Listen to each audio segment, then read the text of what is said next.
ጤና ይስጥልኝ ከድሬ ቲዩብ ሺወንዙ መላኩ ነኝ። በሊባኖስ በቤት ሰራተኝነት ተቀጥረው የሚሰሩ የሌላ ሀገር ዜጎች የሰራተኛ ማህበር መመስረት አይችሉም መባሉን የሊባኖስ ብሔራዊ የሰራተኛ ማህበራት ፌዴሬሽን ተቃወመ።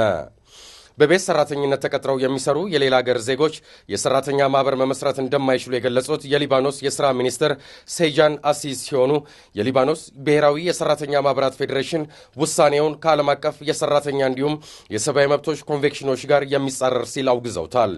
የሊባኖስ የሥራ ሚኒስትር ሴጃን አዚዝ የሰራተኞቹን መብት ለማስጠበቅ በካቢኔ የሚያጸድቁት ሕግ እየቀረጹ መሆኑን ተናግረዋል።